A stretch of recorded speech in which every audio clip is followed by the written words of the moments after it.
ಈಗ ಎಷ್ಟು ಜನಕ್ಕೆ ಎಷ್ಟು ಬೋರ್ ಆಗಿದೆ ಅಂದ್ರೆ 30 ಸೆಕೆಂಡಿನ ರೀಲು ಸಮೇತ ನೋಡಕ್ ಬೋರ್ ಆಗಿದೆ. ಹಿಂಗ ಅರ್ಧ ರೀಲ್ ನೋಡಿ ಹಿಂಗ್ ಮೂವ್ ಮಾಡ್ತಾರೆ. ಹೌದು.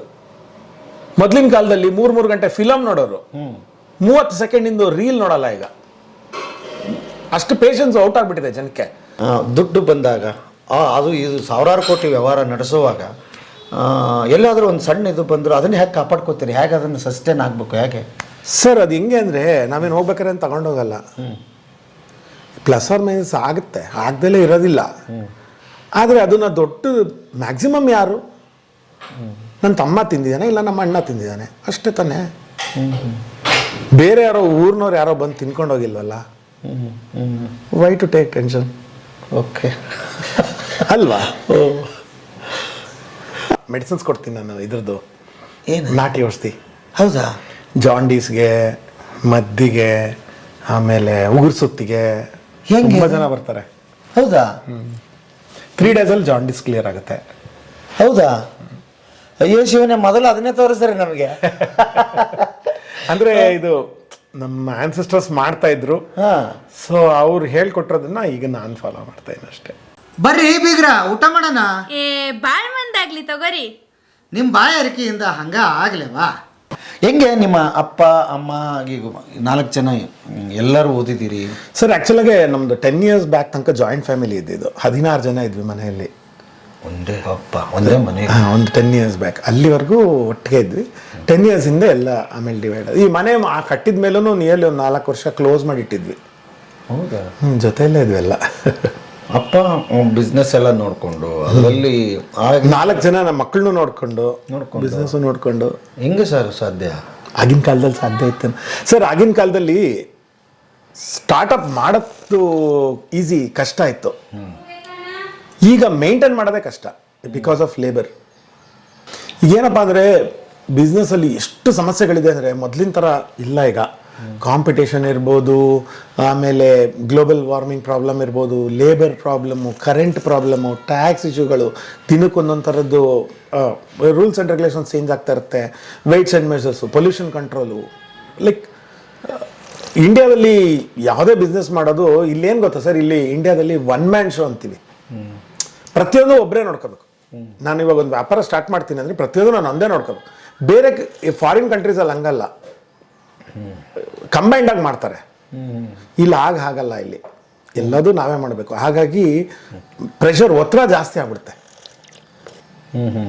ಮೇಯ್ನ್ ಅದು. ಕಾಫಿ ಒಂದೇ ಅಲ್ವಾ ನಿಮ್ಮ ಪ್ರಾಡಕ್ಟ್? ಕಾಫಿ ಇದೆ, ಟೀ ಇದೆ. ಟೀನೂ ಇದೆಯಾ? ಹಾಂ, ಟೀನೂ ಇದೆ. ಆಮೇಲೆ ಯುನೀಕ್ ಪ್ರಾಡಕ್ಟ್ಸ್ ತುಂಬ ಇದಾವೆ. ಲೈಕ್ ಕಾಫಿ ಚಾಕ್ಲೇಟ್, ಕಾಫಿ ಪುಡಿಯಲ್ಲಿ ಮಾಡಿರೋಂಥ ಚಾಕ್ಲೇಟು ಅದಿದೆ. ಆಮೇಲೆ ರೆಡಿ ಡಿಕಾಕ್ಷನು, ಅದ್ರ ಮೇಲೆ ಇನ್ನೂ ಪೆಪ್ಪರ್, ಕಾರ್ಡಮಮ್, ಸಿನಿಮನ್, ಶ್ರೀಲಂಕನ್ ಸಿನಿಮನ್ನು, ಆಮೇಲೆ ಮೇಘಾಲಯದ ಲೆಕಡಾನ್ ಟರ್ಮರಿಕ್ಕು, ಈ ಥರದ್ದೆಲ್ಲ ಇದೆ ನಮ್ಮ ಪ್ರಾಡಕ್ಟ್ಸ್. ತೋರಿಸ್ತೀನಿ ನಿಮಗೆಲ್ಲ ಪ್ರಾಡಕ್ಟ್ಸ್. ಅದ್ಭುತ. ಹಾಂ. ಏನು ನೀವೇನು ಓದಿದ್ರಿ? ನಂದು ಡಿಪ್ಲೊಮಾ ಮುಗಿಸಿ ಇಂಜಿನಿಯರಿಂಗ್ ಮಾಡಿ ಕಂಪ್ಯೂಟರ್ ಸೈನ್ಸಲ್ಲಿ 1995ನೇ ಇಸ್ವಿಯಲ್ಲಿ ಕಂಪ್ಲೀಷನ್ ಆಯಿತು.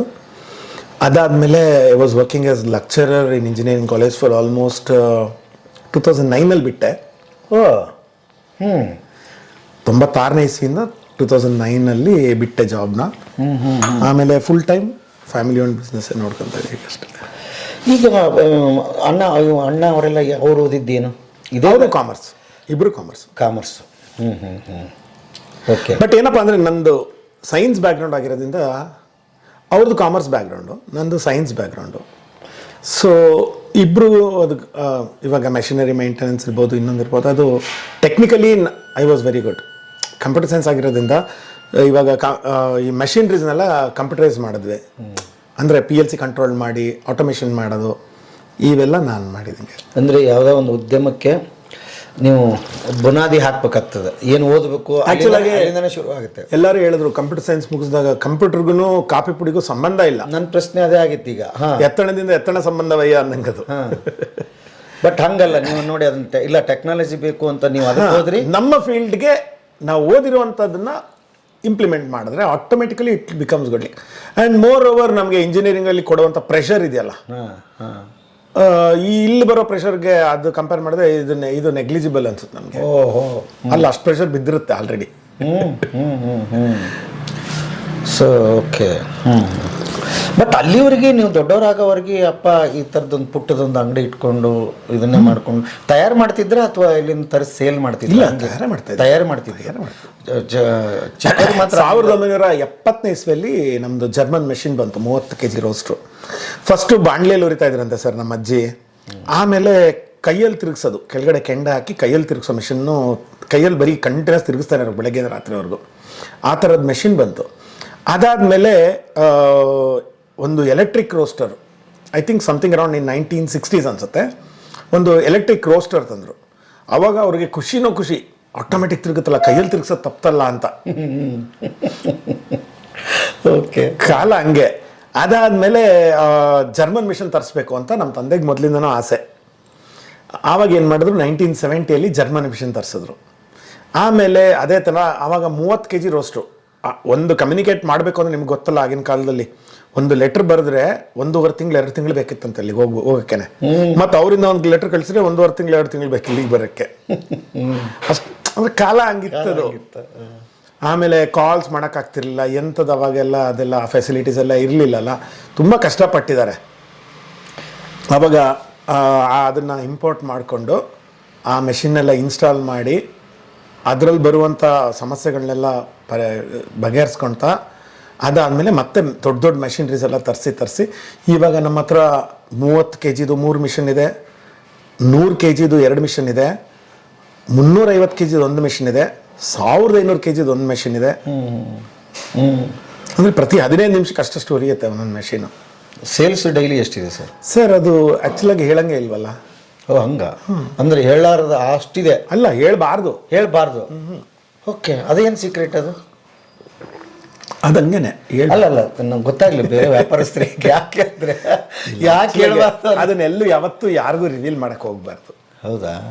ಓಹೋ, ಇದನ್ನ ನೋಡ್ತಾರೆ ಪಾಪ ಈ ಹೊಸ ಹುಡುಗರು ಸರ್, ಸ್ಟಾರ್ಟಪ್ ಮಾಡ್ಬೇಕಂತ ಅಂತಾರೆ. ಹೆಂಗೆ ಅವ್ರ ಕುತೂಹಲ ಏನಂದರೆ, ಹೆಂಗ್ರಿ ಬೆಳೆಯೋಕ್ಕೆ ಸಾಧ್ಯ, ಹಿಂಗೆಲ್ಲ ಸಾಧ್ಯ? ಈಗ 108 ಜನ ಬರ್ತಾರೆ ಹೋಗ್ತಾರೆ, ಅವ್ರು ಯಾಕೆ ಫೇಲ್ಯೂರ್ ಆದರು, ಇವ್ರು ಯಾಕೆ ಪಾಸ್ ಆದರು, ಏನಿದೆ? ಏನು ಗೊತ್ತಾ ಸರ್, ಬೆಳಿಬೇಕು ಅಂದರೆ ಟೈಮ್ಗೆ ರೈಟ್ ಡಿಸಿಷನ್ಸ್ ತಗೋಬೇಕು. ಅದು ವೆರಿ ಇಂಪಾರ್ಟೆಂಟ್. ಡಿಸಿಷನ್ ತಗೊಂಡಿದ್ದಲ್ಲದೆ ಅದನ್ನು ಎಕ್ಸಿಕ್ಯೂಟ್ ಮಾಡಬೇಕು. ಎಲ್ಲದಕ್ಕಿಂತ ಹೆಚ್ಚಾಗಿ ಈ ಕ್ರಿಯೇಟಿವಿಟಿ ಅಥವಾ ಸೃಜನಶೀಲತೆ ಅಂತ ನಾವೇನು ಹೇಳ್ತೀವಲ್ಲ, ಅದು ಪ್ರತಿಯೊಂದು ಇದರಲ್ಲೂ ಇಂಪ್ಲಿಮೆಂಟ್ ಮಾಡ್ಕೋಬೇಕು. ಯಾಕೆಂದರೆ ಕ್ರಿಯೇಟಿವಿಟಿ ನಾವು ಯೂಶ್ವಲಾಗಿ ಏನು ಮಾಡ್ತೀವಿ, ಕ್ರಿಯೇಟಿವಿಟಿಗೆ ಕೇರೆ ಮಾಡಲ್ಲ ನಾವು. ರಿಸರ್ಚ್ ಆ್ಯಂಡ್ ಡೆವಲಪ್ಮೆಂಟ್ ಆಗಲಿ, ಕ್ರಿಯೇಟಿವಿಟಿಗಾಗಲಿ ತಲೆನೇ ಕೆಡ್ಸ್ಕೊಳಲ್ಲ ಯೂಶ್ವಲಾಗೆ. ಒಂದು ಕ್ರಿಯೇಟಿವಿಟಿ ಅಂದರೆ ಫಾರ್ ಎಕ್ಸಾಂಪಲ್ ಹೇಳ್ತೀನಿ, ಒಂದು ಟೂತ್ ಬ್ರಷ್, ಇವತ್ತಿನ ಉಗಮ, ಈಗ ನಾವೇನು ಟೂತ್ ಬ್ರಷಲ್ಲಿ ಉಜ್ತೀವಿ, ಡೈರೆಕ್ಟಾಗಿ ಇಲ್ಲಿಗೆ ಬಂದಿಲ್ಲ ಅದು. ಮೊದಲು ಏನು ಮಾಡ್ತಾ ಇದ್ರು, ಹಳೆ ಕಾಲದಲ್ಲಿ ಬೇವಿನ ಕಡ್ಡಿಯಲ್ಲಿ ಉಜ್ತಾ ಇದ್ರು. ಅದಾದ್ಮೇಲೆ ಏನು ಮಾಡಿದ್ರು, ಆ ಬೆರಳಲ್ಲಿ ಇದು ಏನೋ ಇಜ್ಜಲ್ ಪೌಡ್ರು ಅದು ಹಾಕೊಂಡು ಉಜ್ಜಿದ್ರು. ಆಮೇಲೆ ಇದು ಈ ಕಾನ್ಸೆಪ್ಟ್ ಬೆರಳು ಹೌದು ಇದು ಮಾಡ್ಬೋದು ಅಂತ ವುಡನ್ ಪೀಸ್ಗೇನೋ ಮಾಡಿದ್ರು, ಅದಕ್ಕೆ ನಾರು ಏನೋ ಕಟ್ಟಿದ್ರು, ಮಾಡಿದ್ರು, ಉಜ್ಜಿದ್ರು. ಅದಾದ್ಮೇಲೆ ಅದಕ್ಕೆ ಬ್ರಿಸಲ್ಸ್ ಹಾಕಿದ್ರು. ಪ್ಲಾಸ್ಟಿಕ್ ಕಾಲ ಬಂತು, ಪ್ಲಾಸ್ಟಿಕ್ ಹಾಕಿದ್ರು. ಪ್ಲಾಸ್ಟಿಕ್ ಹಾಕಿದ ಮೇಲೆ ಏನು ಮಾಡಿದ್ರು, ನೇತು ಹಾಕೋಕ್ಕೆ ಒಂದು ಹೋಲ್ ಮಾಡಬೇಕು, ಅದಕ್ಕೊಂದು ಹೋಲ್ ಮಾಡಿದ್ರು. ಅದಾದಮೇಲೆ ಮನೇಲಿ 10 ಜನ ಇರ್ತಾರೆ, ಒಂದೇ ಕಲರ್ ಇದ್ದರೆ ಕನ್ಫ್ಯೂಷನ್ ಆಗುತ್ತೆ ಯಾರ್ಯಾರು ಉಜ್ತಾರೋ ಅಂತ. ಸೊ ಕಲರ್ ಮಾಡಿದ್ರು. ಆಮೇಲೆ ಆ ಬ್ರಿಸಲ್ಸಲ್ಲಿ ಅದು ಸೌದಿದೆಯಾ ಇಲ್ವಾ ಗೊತ್ತಾಗಬೇಕು ಅಂತ ಹೇಳ್ಬಿಟ್ಟು ಅದು ಉಜ್ಜುಜ್ದಂಗೂ ಅದ್ರದ್ದು ಬ್ರಿಸಲ್ಸಿನ ಕಲರ್ ಹೋಗಂಗೆ ಮಾಡಿದ್ರು. ಅದಾದಮೇಲೆ ಏನು ಮಾಡಿದ್ರು, ಅಂದರೆ ಹಂತವಾಗಿ ಅದಾದಮೇಲೆ ಮೋಟರೈಸ್ ಮಾಡಿದ್ರು. ಆಟೋಮೆಟಿಕ್ ಉಜ್ಜುತ್ತು, ಅದದೇ ಉಜ್ಜುತ್ತು, ಒಳಗಡೆ ಹಿಂಗೆ ಅಂದರೆ ಸಾಕು ಅದದೇ ಉಜ್ಜು ಅಂತ ಮೆಷಿನ್ ಮಾಡಿದ್ರು. ಅಂದರೆ ಒಂದೇ ಹಂತಕ್ಕೆ ಡೈರೆಕ್ಟಾಗಿ ಒಂದು ಟೂತ್ ಬ್ರಷ್ ಬರಲಿಲ್ಲ. ಸ್ಟೇಜಸ್ ಒಂದೊಂದೇ ಟೈಮ್ಲಿ ಕಾಂಪಿಟೇಷನ್ ಇರುತ್ತಲ್ಲ, ಕಾಂಪಿಟೇಷನ್ನು ಮತ್ತು ಏನು ಆ ಟೈಮ್ಲಿ ನಾವು ಅದನ್ನು ಇಂಪ್ಲಿಮೆಂಟ್ ಮಾಡಿದಾಗ ಆಟೋಮೆಟಿಕ್ ವಿಲ್ ಕಮ್ ಅಪ್. ಅಂದರೆ ಇದನ್ನೇನೋ ಮಾಡಿದ್ದೆ, ಅದು ಮಾರ್ಕೆಟಿಂದ ಹೋಗ್ಬಿಡ್ತು ಅಂದರೆ ಇಲ್ಲ, ನೆಕ್ಸ್ಟ್ ಮತ್ತೆ ಹೌದು ಏನು ತಯಾರು ಮಾಡಿ ಈ ಜನ್ರೇಷನ್ಗೆ ಏನು ಕೊಡಬೇಕು, ಏನು ಮಾಡಬೇಕು, ಹಂಗೆ ಮುಂದುವರಿ ಎಲ್ಲದಕ್ಕೂ ಅಪ್ಲೈ ಆಗುತ್ತೆ. ನೀವೇನೋ ಮಾಡ್ತಾ ಇದ್ರು ಅದಕ್ಕೆ ಇದನ್ನ ಅಪ್ಲೈ ಮಾಡಿ ಎಲ್ಲ ಫೀಲ್ಡ್ಗೂ ಅಪ್ಲೈ ಆಗುತ್ತೆ. ಇದು ಕ್ರಿಯೇಟಿವಿಟಿ ಅನ್ನೋದು ಪ್ರತಿಯೊಂದು ಫೀಲ್ಡ್, ಅದು ಪೌರೋಹಿತ್ಯ ಇರ್ಬೋದು, ಇನ್ನೊಂದಿರ್ಬೋದು, ಯಾವ್ದಾದ್ರು ಫೀಲ್ಡ್ ತಗೊಳ್ಳಿ, ಕ್ರಿಯೇಟಿವಿಟಿ ಇಲ್ದಿದ್ರೆ ಅಲ್ಲಿ ಸಕ್ಸಸ್ ಯು ಕೆನಾಟ್ ಎಕ್ಸ್ಪೆಕ್ಟ್. ನಾನು ಇದ್ದಂಗೆ ಇರ್ತೀನಿ, ಅದೇ ಜಾಗದಲ್ಲಿ ಇರ್ತೀನಿ ಅಂದರೆ ಅಲ್ಲೇ ಇರ್ಬೇಕು, ನಿಂತು ನೀರಾಗ್ಬಿಡುತ್ತೆ ಅಷ್ಟೇ ಅದು. ಸೊ ಟೆಕ್ನಾಲಜಿ ಸೇರಿದೆ, ಯು ಶುಡ್ ಯೂಸ್ ದ ಟೆಕ್ನಾಲಜಿನೂ ಯೂಸ್ ಮಾಡ್ಕೋಬೇಕು. ಆ ಕಾಲಕ್ಕೆ ತಕ್ಕಂತೆ ನುಗ್ತಾ ಇರ್ಬೇಕಷ್ಟೇ. ಅದ್ಭುತ ಸರ್, ಹೌದು. ಓಕೆ, ಅಲ್ಲಿ ಕ್ವಶನು ಅಲ್ಲೇ ಇದೆ, ಆನ್ಸರ್ ಅಲ್ಲೇ ಇದೆ, ಮತ್ತೆ ರಿಪೀಟ್ ಎಲ್ಲರಿಗೆ ನನಗೂ ಅನ್ವಯಿಸುತ್ತಿದ್ದು. ಎಲ್ಲರೂ ಅದು ಇಟ್ಸ್ ಎ ಕಾಮನ್ ಥಿಂಗ್. ಈಗ 5 ವರ್ಷ ಆಯಿತು, ಅದೇ ಕತೆಗಳು, ಅದೇ ಸ್ಟೋರಿಗಳು, ಅದೇ ಅಲ್ಲೇ ತಿರುಗ್ತಾ ಇದ್ರೆ ನನ್ನನ್ನು ಜನ ರಿಜೆಕ್ಟ್ ಮಾಡ್ತಾರೆ ಅಲ್ವಾ? ಹೊಸದು ನಾನು ಹುಡುಕ್ಲೇಬೇಕು. ಎಂಥ ಹೌದೌದು, ಇಲ್ಲ ಅಂದ್ರೆ ಅದರಲ್ಲಿ ಎಲ್ಲ ನೀವು ಮಾಡ್ತಿರೋ ವೃತ್ತಿಯಲ್ಲೇನೆ ಅದಕ್ಕೆ ಆಡ್ ಆನ್ಸ್ ಮಾಡ್ತಾ ಹೋಗ್ಬೇಕಷ್ಟೇ. ನೀವು ಮಾಡ್ತಿರೋ ವೃತ್ತಿನೇ ಅದನ್ನ ಬೆಳೆಸ್ತಾ ಹೋಗ್ಬೇಕು. ಅದರಲ್ಲೇ ನಾನು ಇದೇ ಥರ ಇರ್ತೀನಿ, ಹಿಂಗೆ ಇರ್ತೀನಿ, ನಾನು 5 ವರ್ಷದಿಂದ ಹಂಗೆ ಮಾಡ್ತಿದ್ದೆ, ಇವತ್ತು ಹಂಗೆ ಮಾಡ್ತೀನಿ ಅಂದರೆ ಜನ ಹಂಗೆ ಇರಲ್ಲ ಅದನ್ನ ನೋಡೋಕ್ಕೆ. ಹೌದು, ದೇ ಗೆಟ್ ಬೋರ್ಡ್, ಬೇಗ ಬೋರ್ ಆಗ್ಬಿಡುತ್ತೆ ಜನಕ್ಕೆ. ಈಗ ಎಷ್ಟು ಜನಕ್ಕೆ ಎಷ್ಟು ಬೋರ್ ಆಗಿದೆ ಅಂದರೆ 30 ಸೆಕೆಂಡಿನ ರೀಲು ಸಮೇತ ನೋಡಕ್ ಬೋರ್ ಆಗಿದೆ. ಹಿಂಗೆ ಅರ್ಧ ರೀಲ್ ನೋಡಿ ಹಿಂಗೆ ಮೂವ್ ಮಾಡ್ತಾರೆ. ಹೌದು, ಮೊದಲಿನ ಕಾಲದಲ್ಲಿ 3 ಗಂಟೆ ಫಿಲಮ್ ನೋಡೋರು 30 ಸೆಕೆಂಡಿಂದು ರೀಲ್ ನೋಡಲ್ಲ. ಈಗ ಅಷ್ಟು ಪೇಷನ್ಸ್ ಔಟ್ ಆಗ್ಬಿಟ್ಟಿದೆ ಜನಕ್ಕೆ. ಇವಾಗ 20 ಸೆಕೆಂಡ್ಸ್ ಅಂತೆ ವಾಚ್ ಟೈಮ್, ಓನ್ಲಿ 20 ಸೆಕೆಂಡ್ಸ್. ಹೌದು, 20 ಸೆಕೆಂಡ್ ಮೇಲೆ ಯಾರಿಗೂ ತಾಳ್ಮೆ ಇಲ್ಲ. ಈಗ ನಮಗೂ ಅದೇ ಸವಾಲು ಬಂದಿದೆ. ಬಟ್ ನಾವು ಯಾಕೆ ಇದನ್ನು ಮಾಡ್ತಿಲ್ಲ ಅಂದರೆ, ಆ ಟೈಮ್ನಿಂದ ಓಡಿದರೆ ಅದ್ರ ಟೇಸ್ಟಿಂದ ನಾವು ಹೋಗ್ಬಿಟ್ರೆ ಏನಾಗುತ್ತೆ, ನಿಮ್ಮಂಥ ಕಥೆಗಳನ್ನ ಹೇಳೋಕ್ಕೆ ಆಗೋದಿಲ್ಲ. ಹೌದು, ಯಾಕೆ ಅಂದರೆ ಯಾರೋ ಒಬ್ಬರು ಇದರಿಂದ ಬದಲಾಗಲಿ ಸರ್, ಒಬ್ರಿಗೊಂದು ತಲೆಯಲ್ಲಿ ಹೋಗಿ ಎದ್ದು ನಿಂತ್ಕೊಳ್ಳೋನು, ಎಲ್ಲರಿಗೆ ಸಾಧ್ಯತೆಗಳಿದೆ, ನಾನು ಮಾಡ್ತೀನಿ ಅಂತ ನಾವು ಮಾಡಿದ್ದು. ಹೌದು, ಇಲ್ಲ ಅಂದರೆ ಏನಾಗ್ತದೆ, ಸುಮ್ಮನೆ ಬರೀ ಎಲ್ಲಿ ಸರ್ ಒತ್ತಡ ಇದೆ ಮನುಷ್ಯನಿಗೆ, ಅವ್ನು ನೋಡ್ತಿರೋನಿಗೆ ಕನ್ಫ್ಯೂಷನ್ಸ್ ಇದೆ. ಯೂಟ್ಯೂಬಲ್ಲಿ ಹುಡುಕಿದ್ರೆ 1000 ಕಥೆಗಳು ಸಿಗುತ್ತೆ, 1000 ಕಂಪ್ನಿಗೆ ಒಬ್ಬೊಬ್ಬರು ಒಂದೊಂದು ಫಿಲಾಸಫಿ ಹೇಳ್ತಾರೆ. ಹಾಗಾದ್ರೆ ಯಾವ್ದನ್ನು ಫಾಲೋ ಮಾಡೋದು ಅನ್ನಂಗೆ ಆಗುತ್ತೆ. ಯಾಕೆ ನಾವು ಸುದೀರ್ಘವಾದ ವಿಡಿಯೋ ಮಾಡ್ತೀವಿ ಅನ್ನೋ ಕಾರಣ ಇದೆ. ಹಂತವಾಗಿ ಅರ್ಥ ಆಗಲಿ ಇವ್ರಿಗೆ, ಎಲ್ಲಿಂದ ಬೆಳೆದ್ರು, ಹೇಗೆ ಬಂದ್ರು. ಸರ್, ಸುದೀರ್ಘವಾಗಿ ವಿಡಿಯೋ ಮಾಡ್ತೀರಾ, ಅದನ್ನ ನೋಡೋ ತಾಳ್ಮೆ ಇಲ್ವಲ್ಲ ಜನಕ್ಕೀಗ? ಇಲ್ಲ, ನೋಡ್ಬೇಕು ಸರ್, ನೋಡಿಸ್ತೀವಿ. ಯಾಕೆ ಅಂತ ನಿಮಗೆ ಸಮಸ್ಯೆ ಇಷ್ಟು ತಾಳ್ಮೆ ಇಲ್ಲ ಅಂದ್ರೆ, ಹಾಗಾದ್ರೆ 100 ವರ್ಷ 500 ವರ್ಷ ಬರೋ ಇದನ್ನ ಕಂಪನಿ ಹ್ಯಾಕ್ ಕಟ್ತೀಯ? ಹೌದು, ತಾಳ್ಮೆ ಬೇಕೇ ಬೇಕು ಸರ್. ಇವಾಗ you should not have patience, you should have infinite patience ಅಂತ. ಕಪ್ಪಾಗಿ ಭಾಳ ಸೀರಲ್ಲ ಸರ್. ಇನ್ಫೈನೈಟ್ ಪೇಷನ್ಸ್, ಮನುಷ್ಯನಿಗೆ ತಾಳ್ಮೆ ಎಲ್ಲ ಬೇಕಾಗಿರೋದು, ಇನ್ಫೈನೈಟ್ ತಾಳ್ಮೆ. ಎಷ್ಟು ತಾಳ್ಮೆ ಇದ್ರೂ ಸಾಲಲ್ಲ, ತಾಳ್ಮೆ ಬೇಕು ಅಲ್ವಾ? ಅದಕ್ಕೆ ಇದನ್ನು ಕಟ್ಟಕ್ಕಾಗಿದೆ. ಬರ್ರಿ ಹಂಗಾರೆ ಇಡೀ ಸಾಮ್ರಾಜ್ಯ ತೋರಿಸ್ತೀವಿ. ಬನ್ನಿ ಸರ್, ತೋಟಕ್ಕೆ ಹೋಗೋಣ. ಈಗ ತೋಟಕ್ಕೆ ಹೋಗೋಣ. ಫಸ್ಟ್ ತೋಟ ಅಲ್ವಾ? ತೋಟಕ್ಕೆ ಹೋಗೋಣ. ತೋಟ ಅಂತ ಅದ್ಭುತ. ನನಗೆ ಇನ್ನೊಂದು ಕೇಳಬೇಕಾಗಿತ್ತು, ಅಂದರೆ ರೋಸ್ಟ್ ಮಾಡೋಕ್ಕೆ ಶುರು ಮಾಡಿದ್ರಲ್ಲ, ಹೌದು, ನಿಮ್ಮ ತಂದೆ ಆಗಿರ್ಬೋದು ಅಂದರೆ, ಈಗ ನಾವು ಯಾವಾಗಲೂ ವ್ಯಾಲ್ಯೂ ಆ್ಯಡೆಡ್ ಮಾಡಿ ಅದನ್ನು ಮಾರಬೇಕು ಅಂತಿರುತ್ತಲ್ಲ, ಕಾಫಿನ ಬೀಜ ಮಾರಿದ್ರೆ ಆಗಲ್ಲ, ಅದನ್ನು ಕಾಫಿ ಹಂಗೇನಾದರೂ ಹುಡ್ತಾ ಅವ್ರಿಗೆ ಆಗಿನ ಕಾಲಕ್ಕೆ ಅಂತ. ಸರ್, ಚಿಕ್ಕಮಂಗ್ಳೂರು ಅಂದರೆ ನಿಮಗೆ coffee. Chikmagalur crucial pillar of ಎಕಾನಮಿನೇ ಕಾಫಿ ಅಲ್ವಾ? ಸೊ ನಾವು ಈ ಊರಲ್ಲಿ ಇದೀವಿ ಅಂದಮೇಲೆ ಕಾಫಿಯಿಂದನೇ ಬರಬೇಕು, ಕಾಫಿಯಿಂದನೇ ಮೇಲ್ ಬರಬೇಕು, ಕಾಫಿನೇ ಎಲ್ಲ. ಇವಾಗ ನಮ್ಮ ರಕ್ತ ತೆಗೆದ್ರೆ ಡಿಕಾಕ್ಷನ್ ಬರುತ್ತೆ, ರಕ್ತ ಬರಲ್ಲ. ಹಂಗಾಗ್ಬಿಟ್ಟಿದೆ ನಮ್ಮ ಜೀವನ. ಹೌದು ಸರ್, ಅಂದ್ರೆ ಅಷ್ಟು ಇನ್ವಾಲ್ವ್ಮೆಂಟು. ಬೆಳಗಿಂದ ರಾತ್ರಿವರೆಗೂ coffee coffee coffee coffee coffee ಬಿಟ್ರೆ ಇನ್ನೇನು ಇರೋದೇ ಇಲ್ಲ ನಮ್ಮ ಲೈಫಲ್ಲಿ. ಆ ಒಂದು ಡೆಡಿಕೇಶನ್ನು, ಆ ಒಂದು ಅದಕ್ಕೆ ಅಂತ ಸ್ಯಾಕ್ರಿಫೈಸ್ ಮಾಡಿಬಿಟ್ಟಿದ್ವಿ ಲೈಫ್ನ ಅಷ್ಟೇ. ಈಗ ದೊಡ್ಡವರು ಒಂದು ಮಾತು ಹೇಳ್ತಾರೆ, ಅವ್ರು ಏನೋ ಮಾಡಿರಲಿ, ಸಕ್ಸಸ್ ಕಂಡಿರ್ತಾರೆ, ಒಂದು ಮಾತು ಹೇಳ್ತಾರೆ, ಇದು ನನಗೆ ಸಾಕಪ್ಪ, ನೀವು ಮಾಡಿಬಿಡ್ರಿ, ನೀವು ಚೆನ್ನಾಗಿ ಓದ್ರಿ, ಎಲ್ಲರ ನೌಕರಿ ಮಾಡಿರಿ, ಆರಾಮಾಗಿದ್ದು ಬಿಡ್ರಿ, ನನಗೆ ಸಾಕು ಅಂತ ಹೇಳಿರ್ತಾರೆ. ತಂದೆ ಹಂಗೆ ಇಲ್ಲ ಸರ್, ನಮ್ಮ ತಂದೆ ಯಾವತ್ತೂ ಹಂಗೆ ಅಂದಿಲ್ಲ. ನಾನು ಕಟ್ಟಿರೋದನ್ನ ಚೆನ್ನಾಗಿ ನೋಡ್ಕೊಂಡು ಹೋಗ್ಬೇಕು ಅಂತಾನೆ ಹೇಳ್ತಾ ಇದ್ದಿದ್ದು. ಓಕೆ, ಚೆನ್ನಾಗಿ ನೋಡ್ಕೊಂಡು ಹೋಗ್ಬೇಕು ಅಂತಾನೆ ಹೇಳ್ತಾ ಇದ್ವಿ. ಅದಕ್ಕೆ ಇವತ್ತಿಗೂ ನಾವು 3 ಬ್ರದರ್ಸು ಒಟ್ಟಿಗೆ ಇದ್ದೀವಿ. ಇದು ನನ್ನ ಒಬ್ಬನಿಂದಾನೇ ಆಗಿಲ್ಲ, ಇದು ನಮ್ಮ ಅಣ್ಣವ್ರಿಬ್ಬರಿದ್ದಾರೆ, ಅವ್ರದ್ದು ಅಷ್ಟೇ ಶ್ರಮ ಇದೆ. ಅದ್ರ ಏನವ್ರ ಹೆಸರು? ವೆಂಕಟೇಶ್ ಶ್ರೀಧರ್ ಅಂತ. ನಮ್ಮ ವೆಂಕಟೇಶ್ ಬ್ರದರ್ ಅವರು 1985 ಬಿಸ್ನೆಸ್ಗೆ ಎಂಟರ್ ಆದ್ರು. ಇನ್ನೊಬ್ರು ಅಣ್ಣ 1988 89 ಅವ್ರು ಎಂಟರ್ ಆದ್ರು. ನಾನು 94 ಎಂಟರ್ ಆದೆ, ಇಂಜಿನಿಯರಿಂಗ್ ಮುಗಿದ್ಮೇಲೆ ನಾನು ಎಂಟರ್ ಆದೆ. ಸೊ ಆಲ್ಮೋಸ್ಟ್ 30 ಇಯರ್ಸಿಂದ ನಾನು ಈ ಫೀಲ್ಡಲ್ಲೇ ಇದ್ದೀನಿ, 31 ಇಯರ್ಸಿಂದ. ಈಗ ನೀವು ಒಟ್ಟಿಗೆ ಇದ್ದೀರಿ ಈಗಲೂ ಎಲ್ಲರೂ? Business joint, business joint, families ಮಾತ್ರ ಬೇರೆ ಇದೆ ಅಷ್ಟೇ. ಓಕೆ. ಬಟ್ ಅದೊಂದು ಭಾಳ ಇಂಪಾರ್ಟೆಂಟ್ ಪ್ರಶ್ನೆ ಅಲ್ಲ ಸರ್, ಹೇಗೆ ಸರ್ ಸಾಧ್ಯ? ಯಾಕೆಂದರೆ ದುಡ್ಡು ಬಂದಾಗ ಅದು ಇದು ಸಾವಿರಾರು ಕೋಟಿ ವ್ಯವಹಾರ ನಡೆಸುವಾಗ ಎಲ್ಲಾದರೂ ಒಂದು ಸಣ್ಣ ಇದು ಬಂದರೂ ಅದನ್ನು ಹೇಗೆ ಕಾಪಾಡ್ಕೋತೀರಿ? ಹೇಗೆ ಅದನ್ನು ಸಸ್ಟೈನ್ ಆಗಬೇಕು? ಹೇಗೆ ಸರ್? ಅದು ಹೆಂಗೆ ಅಂದರೆ, ನಾವೇನು ಹೋಗ್ಬೇಕಾರೆ ಅಂತ ತಗೊಂಡೋಗಲ್ಲ, ಪ್ಲಸ್ ಆರ್ ಮೈನಸ್ ಆಗುತ್ತೆ, ಆಗ್ದಲೇ ಇರೋದಿಲ್ಲ.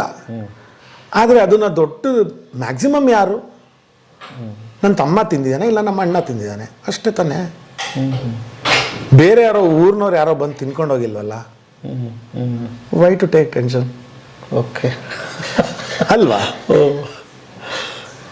ನಾವು ಕೂಲಾಗಿದ್ದು ಬಿಡ್ಬೇಕಷ್ಟೇ, ತಗೋಬೇಕು ಅದನ್ನ. ಎಲ್ಲರೂ ಹಂಗೆ ಇದ್ರೆ ಆಟೋಮೆಟಿಕ್ ಆಗಿ ಬೆಳೆಯುತ್ತೆ. ಸಣ್ಣ ಸಣ್ಣ ವಿಷಯಕ್ಕೂ ದಿನ ಬೆಳಗಾರೆ ನಾವೇನು ಜಗಳ ಆಡಲ್ಲ ಅಂತಲ್ಲ, ಜಗಳ ಆಡ್ತೀವಿ. ನಾವು ಆಳೋಗಕ್ಕೆ ಯಾವತ್ತೂ ಜಗಳ ಆಡಲ್ಲ. ಓಕೆ. ಉದ್ಧಾರ ಆಗಕ್ಕೆ ಜಗಳ ಆಡೋದು. ನೀನ್ ಯಾಕೆ ಹಿಂಗ್ ಮಾಡಿದೆ ಅಂತ ಕೂಗಾಡ್ತೀನಿ, ನಾನು ಕೂಗಾಡ್ತೀನಿ, ನಮ್ಮ ಅಣ್ಣ ನನ್ನ ಮೇಲೆ ಕೂಗಾಡ್ತಾನೆ. ಅದು it's a common thing. Okay. ಅಂದ್ರೆ ಫೈನಲಿ ಇಂಪ್ರೂವ್ಮೆಂಟ್ ಕಡೆ ಇರಬೇಕು, ಹಾಳಾಗೋದ್ರ ಕಡೆ ಇರಬಾರ್ದು ಅಷ್ಟೇ. ಡೆವಲಪ್ಮೆಂಟ್ ಕಡೆಗೆ ಬರಬೇಕು. ಗುರಿ ಕರೆಕ್ಟಾಗಿ ಗುರಿ ಇರಬೇಕು ಅಷ್ಟೇ ಅಲ್ವಾ? ಗುರಿ ಫಿಕ್ಸ್ ಇದ್ರೆ ಏನೂ ಆಗಲ್ಲ. 3 ಜನಕ್ಕೂ ಅದೇ ಇಂಟೆನ್ಷನ್ ಇದೆ, ಚೆನ್ನಾಗಿ ಬೆಳೆಸ್ಬೇಕು, ನಮ್ಮ ತಂದೆ ಮಾಡಿರೋ ಸಾಮ್ರಾಜ್ಯನ ತುಂಬ ಚೆನ್ನಾಗಿ ಬೆಳೆಸ್ಬೇಕು, ಅದನ್ನು ಉದ್ಧಾರ ಮಾಡಬೇಕು, ಇಂಪ್ರೂವ್ ಮಾಡಬೇಕು. 10 ಜನ ನಮ್ಮ ಪಾಂಡುರಂಗ ಕಾಫಿಯನ್ನು ಹೆಸರನ್ನ ಪದೇ ಪದೇ ಹೇಳ್ತಿರ್ಬೇಕು. ದಿನ ಬೆಳಗಾರೆ ಪಾಂಡುರಂಗ ಪಾಂಡುರಂಗ ಅನ್ಬೇಕು ಮನೆಯಲ್ಲಿ. ಇವಾಗ ಚಿಕ್ಕಮಂಗ್ಳೂರಿಗೆ ಬಂದವರು ಕಾಫಿ ಅಂದಿದ ತಕ್ಷಣ ನೀವು ಸುಮ್ಮನೆ ಯಾರ ಹತ್ರ ಅಂದ್ರೆ ಹೋಗಿ ಕೇಳಿ, ಬರೀ ಏನು ಬೇಡ, ಒಂದು ಕಾಫಿ ಅಂತ ಸುಮ್ಮನೆ ಕೇಳಿದ್ರೆ ಪಾಂಡುರಂಗ ಹೋಗಿ ಅಂತಾರೆ. ಅಂದ್ರೆ ಆ ಒಂದು ನೇಮ್ ಬೆಳೆಸೋದು ಅಷ್ಟು ಈಸಿ ಅಲ್ಲ ಸರ್ ಅದು. ಓಕೆ. ಇವಾಗ 1000 ಥರದ ನೀರು ಬಂದಿರ್ಬೋದು, ಆದರೆ ಬಿಸ್ಲರಿ ಅದು ಹೆಸರೇ ಅಲ್ವಾ? ಇವಾಗ ನಿಮ್ಮ ಮನೇಲಿ ಯಾವುದೇ ಥರ ಬೀರು ಇರ್ಬೋದು, ಗಾಡ್ರೇಜ್ ಅಂತಾನೆ ಹೇಳೋದು ಅದಕ್ಕೆ. ಕರೆಕ್ಟ್ ಅಲ್ವಾ? ಹಾಗೇನೆ ನೀವು ಎಷ್ಟೇ ಕಾಫಿ ಬರ್ಬೋದು, 100 ಚಿಕ್ಕಮಂಗ್ಳೂರಲ್ಲಿ ಸುಮಾರು 120-130 ಕಾಫಿ ಪುಡಿ ಮೇಲೆ ಅಂಗಡಿ ಇದೆ. ಬಟ್ ನೀವು ಜನ ಹೋಗಿ ಸುಮ್ಮನೆ ಕೇಳಿ, ನಾನು ಈ ಊರಿಗೆ ಹೊಸಬ, ಎಲ್ಲಿ ಕಾಫಿ ಪುಡಿ ತಗೋಬೇಕು ಅಂದರೆ ಪಾಂಡುರಂಗ ಹೋಗಿ ಅಂತಾರೆ. ಆ ಒಂದು ನೇಮನ್ನ ಬೆಳೆಸ್ಬೇಕು. ನಮ್ಮ ತಂದೆ, ದೊಡ್ಡಪ್ಪ, ತಾತ, ನಮ್ಮ ಅಜ್ಜಿ ಅವ್ರನ್ನೂ ತುಂಬ ನೆನೆಸ್ಕೋಬೇಕು. ಯಾಕೆಂದರೆ ಅವರು ಚಿಕ್ಕ ವಯಸ್ಸಲ್ಲಿದ್ದಾಗಲೇ ನಮ್ಮ ತಾತ ತೀರೋಗ್ಬಿಟ್ರು. ಸೊ ಆ ಮಕ್ಕಳನ್ನೂ ಸಾಕೊಂಡು ನಮ್ಮ ಅಜ್ಜಿ ಅದನ್ನ ಬೆಳೆಸ್ಕೊಂಡು ತುಂಬ ಕಷ್ಟಪಟ್ಟಿದ್ದಾರೆ. ಅವ್ರ ಶ್ರಮನೆಲ್ಲ ನಾವು ಅದನ್ನ ತಲೆಯಲ್ಲಿ ಇಟ್ಕೊಂಡು ಆ ಒಂದು ಗ್ರ್ಯಾಟಿಟ್ಯೂಡಿಂದ ನಾವು ಜೀವನ ಮಾಡ್ತಾ ಇದ್ರೆ ಬೆಳವಣಿಗೆ ಆಗೇ ಆಗುತ್ತೆ ಅಷ್ಟೇ. ಅಪ್ಪ ಇದನ್ನೆಲ್ಲ ಕೃತಜ್ಞತಾ ಭಾವನೆ ಇರ್ಬೇಕಷ್ಟೆ.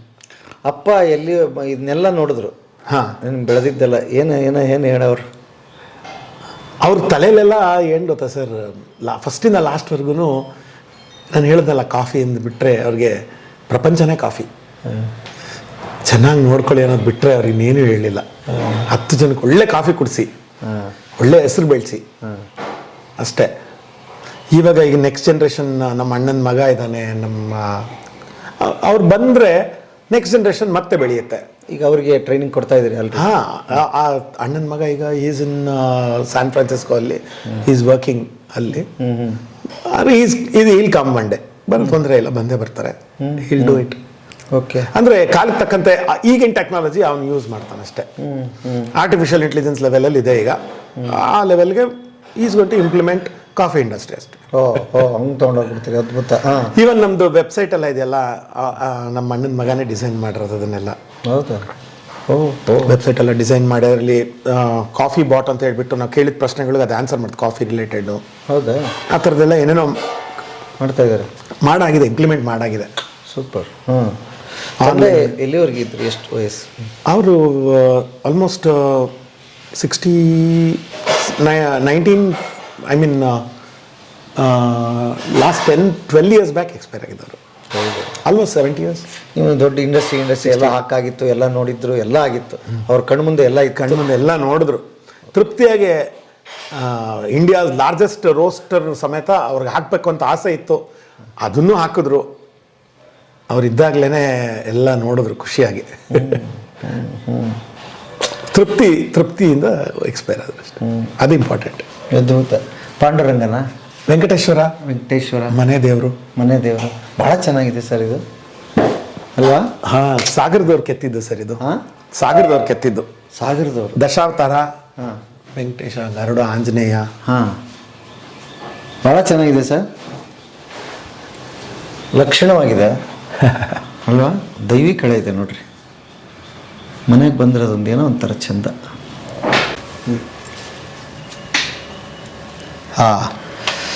ಸರ್, ಈ ಅದ್ಭುತವಾದ ಕಲಾಕೃತಿ ಬಗ್ಗೆ ಹೇಳಿ ಸರ್. ಯಾರಿದ್ದಾರೆ ಮಹೇಶ್ ಸರ್? ಇದು ಲಾಂಗ್ ಬ್ಯಾಕ್ ನನಗೆ ಪೆನ್ಸಿಲ್ ಸ್ಕೆಚಿಂಗ್ ಒಂದು ಕ್ರೇಜ್ ಇತ್ತು, ತುಂಬಾ ಪೆನ್ಸಿಲ್ ಸ್ಕೆಚಿಂಗ್ ಮಾಡ್ತಾ ಇದ್ದೆ. ಸೊ ಪೆನ್ಸಿಲ್ ಸ್ಕೆಚಿಂಗ್ ಮಾಡಿ ಅದನ್ನ ಆಕ್ಚುಲ್ ಆಗಿ ಎಲ್ಲ ಟೆಂಪಲ್ಸ್ ಕೊಡ್ತಾ ಇದ್ದೆ. ಸೊ ಯಾವುದೋ ಒಂದು ದೇವಸ್ಥಾನದಲ್ಲಿ ಇದನ್ನ ಕೊಟ್ಟಿದ್ದೆ, ಅಲ್ಲಿ ರಿನೋವೇಷನ್ ಮಾಡ್ಬೇಕಾದ್ರೆ ಈ ಫೋಟೋನ ತಗೊಂಡೋಗ್ಬಿಟ್ಟು ರಥದ ರೂಮಲ್ಲಿ ಹಾಕ್ಬಿಟ್ಟಿದ್ರು. ಅಯ್ಯೋ ಅದು ನೋಡಿ ಬೇಜಾರಾಗಿ, ಯಾಕೆಂದ್ರೆ ಅದು ನನ್ನ ಮೆಮರೀಸ್, ಅದು ಅವ್ರಿಗೆ ನೆಗ್ಲಿಜಿಬಲ್, ಬಟ್ ನಮ್ಗೆ ಅದು ಮೆಮರೀಸ್ ಅಲ್ಲ. ಸೊ ಅದು ನಂಗೆ ತಗೊಂಬಂದು ಇಲ್ಲೇ ಇಟ್ಕೊಂಡೆ ಅಷ್ಟೇ. ಓಕೆ.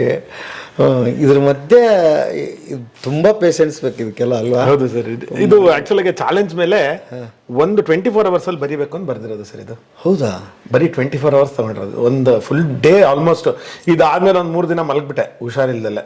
ಅಯ್ಯೋ. 20 ಚಾಲೆಂಜ್ ಅಲ್ಲಿ ಬರ್ದಿದ್ದು, ಒನ್ ಡೇ ಕಂಪ್ಲೀಟ್ ಮಾಡಬೇಕು ಅಂತ. ಬರೀ ಪೆನ್ಸಿಲ್ ಮಾತ್ರ ಯೂಸ್? ಬರೀ ಪೆನ್ಸಿಲ್ ಮಾತ್ರ, ಪೆನ್ಸಿಲ್ ಶೇಡಿಂಗ್ ಅಷ್ಟೇ. ಓಕೆ. ಇದು ಹೇಗೆ ನೀವು ಸ್ಕೆಚ್ ಸರಿ, ಇಂಜಿನಿಯರಿಂಗ್ ಇಂಥದಕ್ಕೆಲ್ಲ ಆಗುತ್ತಾ? ಅದು ಇಲ್ಲ, ಮಾಡ್ತಾ ಇದ್ದೆ ಏನೇನೋ. ಅದ್ಭುತ ನೋಡಿ. ಒಂದಲ್ಲ ಎರಡಲ್ಲ. ಒಂದೇ ಎರಡಲ್ಲ ಸರ್, ಇನ್ನ ಮೆಡಿಸಿನ್ಸ್ ಕೊಡ್ತೀನಿ ನಾನು ಇದ್ರದ್ದು. ಏನು? ನಾಟಿ ಔಷಧಿ. ಹೌದಾ?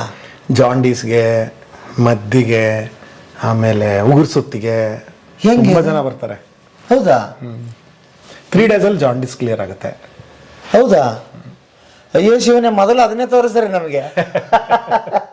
ಅಂದ್ರೆ ಇದು ನಮ್ಮ ಆನ್ಸೆಸ್ಟರ್ಸ್ ಮಾಡ್ತಾ ಇದ್ರು, ಸೊ ಅವ್ರು ಹೇಳ್ಕೊಟ್ಟಿರೋದನ್ನ ಈಗ ನಾನು ಫಾಲೋ ಮಾಡ್ತಾ ಇದ್ದೀನಿ ಅಷ್ಟೇ.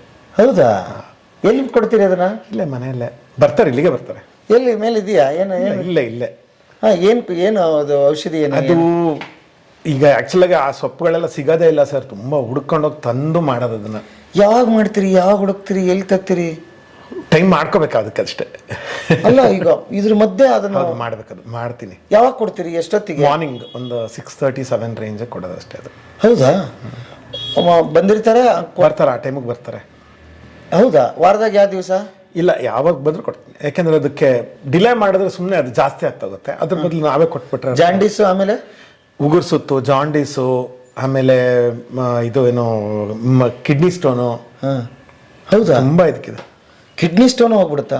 ಕಿಡ್ನಿ ಸ್ಟೋನ್ 3 days ಅಲ್ಲಿ 6 mm ಇಂತ ಒಳಗಿದ್ರೆ ಫ್ಲಶ್ ಆಗ್ಬಿಡುತ್ತೆ. ಯಾಕೆಂದ್ರೆ 6 mm ದಾಟ್ತು ಅಂದ್ರೆ ಯೂಶಲ್ ಆಗಿ ಆ ಟ್ಯೂಬ್ ಇರುತ್ತಲ್ಲ, ಆ ಟ್ಯೂಬಿಂದ ಆಚೆ ಬರಲ್ಲ, ಅವಾಗ ಬ್ಲಾಸ್ಟೇ ಮಾಡಿಸ್ಬೇಕಾಗತ್ತೆ. ಅದಕ್ಕಿಂತ ಸಣ್ಣ ಪುಟ್ಟದೆಲ್ಲ ಅವ್ರು ಆಪರೇಷನ್ ಮಾಡಿ ತೆಗಿಯಲ್ಲ ಯೂಶಲ್ ಆಗಿ ಡಾಕ್ಟರ್ಗಳು. ಆ ಥರದ್ದೆಲ್ಲ ನಮ್ಮ ಮೆಡಿಸಿನ್ ಅಲ್ಲಿ ಎಲ್ಲ ಫ್ಲಶ್ ಆಗ್ಬಿಡುತ್ತೆ, ಬೆಳೆಯೋಕೆ ಬಿಡಲ್ಲ.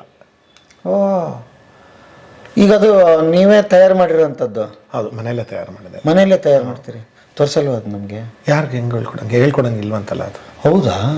ಏನಿದು ಜನರೇಷನ್ಸ್ ಹಂಗೆ ಫಾಲೋ ಆಗ್ಬೇಕೆ ಹೊರತು ಬೇರೆಯವ್ರಿಗೆ ಹೇಳ್ಕೊಟ್ರೆ ಅದು ಇಷ್ಟೇನಾ ಅನ್ನೋ ಒಂದು ಪದ ಬಂದ್ಬಿಡುತ್ತೆ ಅಂತ ಹೇಳ್ಬಿಟ್ಟು ನೆಗ್ಲೆಕ್ಟ್ ಮಾಡ್ತಾರೆ. ಅದಕ್ಕೋಸ್ಕರ ಹೇಳ ಹೋಗ್ಲಿ, ಅದು ಬೇಡ. ಈಗ ನೋಡ್ತಾ ಇರತಕ್ಕಂಥವ್ರಿಗೆ ಬಂದ್ರೆ ಬರ್ಬೋದಾ? ತಗೋಬೋದಾ? ಧಾರಾಳವಾಗಿ. ಹೌದಾ? ಅಯ್ಯೋ ಅದ್ಭುತ. ಏನೋ ಹುಡ್ಕಕ್ ಬಂದೆ, ಇನ್ನೇನೋ ಸಿಕ್ಬಿಡುತ್ತೆ ನನಗೆ. ಗೆಳೆಯರು ಯಾರಿಗಾದ್ರೂ ಈ ಸಮಸ್ಯೆಗಳಿದ್ರೆ ಎಲ್ಲಿ ಸರ್ ಇದು ಅಡ್ರೆಸ್ ಹೇಳ್ಬೋದಾ? ಧಾರಾಳವಾಗಿ. ಹೇಳಿ. ವಾಸ್ತವ್ಯ 2nd Cross 2nd Stage, ಕಲ್ಯಾಣ ನಗರ, ಚಿಕ್ಕಮಗಳೂರು. ಇಲ್ಲಿ ಬಂದು ಪಾಂಡುರಂಗ ಕಾಫಿ ಅವ್ರ ಮನೆ ಯಾವುದು ಅಂತ ಕೇಳಿದ್ರೆ ಯಾರು ಬೇಕಾದ್ರೆ ತೋರಿಸ್ತಾರೆ. ಹೌದಾ? ಈ ಸಮಸ್ಯೆಗಳಿರೋ ಯಾರಾದ್ರೂ ಬೆಳಗಿನ ಜಾವ ಬರ್ಬೇಕಂದ್ರೆ? ಬೆಳಗಿನ ಜಾವ 6:30ಗೆ ಬರ್ಬೇಕದು. ಕೆಲವು ಮೆಡಿಸನ್ಗೆ ಮುಂಚೆನೆ ಹೇಳಬೇಕು. ಇವಾಗ ಮದ್ದು ಅವೆಲ್ಲ ಇದಾವಲ್ಲ, ಅದಕ್ಕೆಲ್ಲ ಮುಂಚೆನೆ ಹೇಳಿದ್ರೆ ರೆಡಿ ಮಾಡಿರ್ತೀನಿ. ಹೌದಾ? ಈಗ ಅದಕ್ಕೆ ಚಾರ್ಜಸ್ ಗಿರ್ಜಸ್ ಏನಾದ್ರೆ? ಸ್ಮಾಲ್ ನಾಮಿನಲ್ ಸರ್, ಅಂದ್ರೆ ಹಂಗೆ ಕೊಡಬಾರ್ದಂತೆ. ಹಂಗೆ ಅವ್ರಿಗೆ ಇಷ್ಟ ಏನ್ ಬರ್ತದೆ ಮಾಡ್ತಾರೆ. ಅಯ್ಯೋ ಹೌದಾ? ಅಯ್ಯೋ ಅದ್ಭುತ. ಇನ್ನೂ ಏನೇನು ಅಡಗಿದೀವಿ ಗೊತ್ತಿಲ್ಲ. ಈಗ ಸದ್ಯಕ್ಕೆ ತೋಟಕ್ಕೆ ಕೊಟ್ಟಿದ್ದೀವಿ. ನೆಕ್ಸ್ಟ್ ತೋಟ ನೋಡಿ, ಅದ್ಭುತವಾದ ತೋಟ ತೋರಿಸ್ತೀವಿ. ಬರ್ತಾ ಹೋಗುತ್ತೆ ಸರಣಿ, ನೋಡ್ತಾ ಇರಿ. ಓಕೆ. ಇದು ಯಾವಾಗ ಮಾಡಿದ್ರಿ? ಏನು ಗೊತ್ತಾಗಲಿಲ್ಲಪ್ಪ ನಮಗೆ. ಇನ್ನೂ ಏನೇನು ಇಟ್ಟಿದ್ರಿ ಸರ್ ಇದ್ರಲ್ಲಿ ನೀವು? ರುದ್ರಾಕ್ಷಿ ಮರ, ಇದುಂಟಲ್ಲ ಚಕ್ರಮುನಿ ಅಂತ, ಇದು ಗಿಡ. ಚಕ್ರಮುನಿ? ಒಂದೆಲಗ, ಆಮೇಲೆ ರಣಕಳ್ಳಿ, ನೆಲಬೇವು. ಇದು ಮೂಳೆಗಳು ಮುರಿದಿದ್ರೆ ಅಸ್ಥಿಶೃಂಗಲ ಅಂತ, ಅದು ಅಸ್ಥಿಶೃಂಗಲ ಅಂತ ಗಿಡದ ಹೆಸರು ಅದು. ಇಲ್ಲಿ ಮಾಡ್ಕೊಂಡಿದ್ದೀರಾ? ಓಕೆ. ತುಂಬ ಇದೆ. ರಣಕಳ್ಳಿ ಗಿಡ ಅದು. ಇದು ಯೂಸ್ ಆಗ್ತಾ ನಿಮಗೆ? ನಿಮ್ಮ ಮೆಡಿಸಿನ್ಸ್ ಕೊಡ್ಬೇಕಾದ್ರೆ ಎಲ್ಲ ಬೇಕಾಗ್ತವೆ ಐಟಮ್ಸ್ ನನಗೆ. ಬರೀ ಇದೊಂದು ನೀವೊಂದು ಟೇಸ್ಟ್ ನೋಡಿ, ಇದು ಹೆಂಗಿದೆ. ಸುಮ್ಮನೆ ಒಂದೇ ಒಂದು ಎಲೆ ಬಾಯಿಗೆ ಹಾಕೊಳ್ಳಿ. ನೆಲಬೇವು ಬೇವಿಗಿಂತ 10ರಷ್ಟು ಕಹಿ ಇರುತ್ತೆ. ಹುಚ್ಚು ಬಿಟ್ಟು ಅಂತಾರಲ್ಲ, ಹಂಗಾತಿದೆ ನೋಡಿ. ಇದುಂಟಲ್ಲ, ಇದು ಮಧುನಾಶಿನಿ ಅಂತ ಗಿಡ ಇದು. ಹ್ಞೂ ಇದನ್ನಪ್ಪ ಅಂದರೆ ಸಕ್ಕರೆ ಕಾಯಿಲೆ ಇರೋರಿಗೆ ಹಾಂ ಇದನ್ನ ಒಂದೇ ಒಂದು ಎಲೆ ತಿಂದ್ಬಿಟ್ಟು ನೀವು ಸಕ್ಕರೆ ಹಾಕೊಂಡ್ರೂ ಸಪ್ಪೆ ಇರುತ್ತೆ. ಹಾಂ ಇಮಿಡಿಯೇಟ್ ಆಗಿ ಒಂದೇ ನಿಮಿಷದಲ್ಲಿ. ಹೌದಾ? ಇದ್ರ ಹೆಸರು ಅಮೃತ, ಇದು ಏನು ಮಧುನಾಶಿನಿ ಅಂತ. ಮಧುನಾಶಿನಿ ಅದೇ ಹೆಸರೇ ಅದು. ಹೆಸರೇ ಅದು. ಓಕೆ. ಹ್ಞೂ ಶುಗರ್ ಪೇಷಂಟ್ಗಳಿಗೆ. ಇದನ್ನ ಪೂರ್ವಜರು ನೀವು ಮಾಡ್ತಿದ್ರು, ಹಂಗೆ ಕಂಟಿನ್ಯೂ ಮಾಡಿದಿರಿ? ಸುಮ್ಮನೆ ಅಷ್ಟೇ ಕಂಟಿನ್ಯೂ ಮಾಡೋದಷ್ಟೇ. ಹಾಂ. ಇಲ್ಲಿ ಪಕ್ಕದಲ್ಲಿ ಯಾರ್ದೋ ಜಾಗ, ಹಾಂ.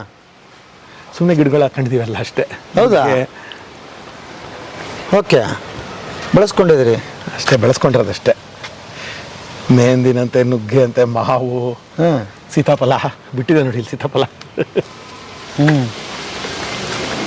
ಸೀತಾಫಲ ಬಿಟ್ಟಿದೆ ಚುಚ್ಚೂರು. ಹಾಂ. ಗೊತ್ತಾ ಸರ್ ನೀವು? ಹಾಂ. ಈಗ ಹೆಂಗೆ ಹೋಗೋದು?